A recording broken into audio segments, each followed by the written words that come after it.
من قناة أخبار متنوعة. السلام عليكم.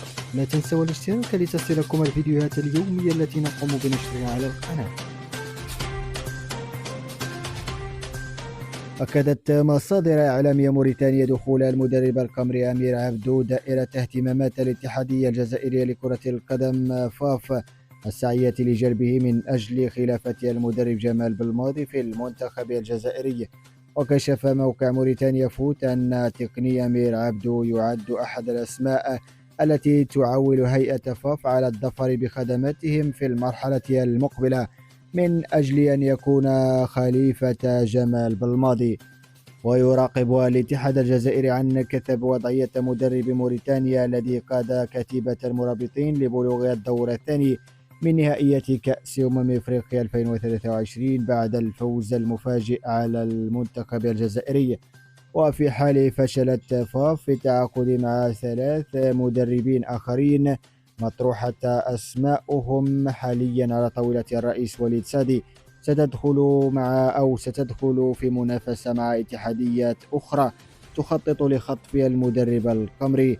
ومن بين الاتحادية المنافسة للاتحادية الجزائرية لكرة القدم على الظفر بخدمات المدرب أمير عبدو توجد اتحادية غانا وبوركينا فاسو واتحاد البلد المضيف لنهائيات كأس أفريقيا 2023 وهي كوت ديفوار.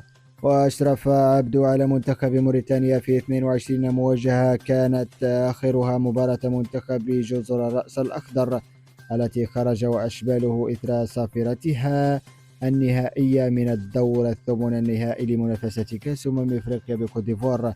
وحقق التقني القمري 10 انتصارات رفقة منتخب موريتانيا، منها فوزه التاريخي على المنتخب الجزائري بنتيجة هدف دون رد في ختام منافسة المجموعة الرابعة من نهائية كأس أفريقيا.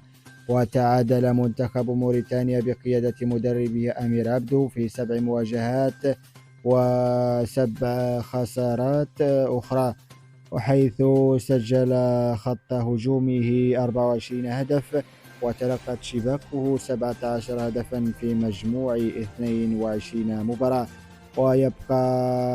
تبقى قيادة المدرب عبدو منتخب موريتانيا بلوغ ثمن نهائي كأس أفريقيا بكوت ديفوار إنجازا تاريخيا سجل لأول مرة في صفحات كرة القدم الموريتانية.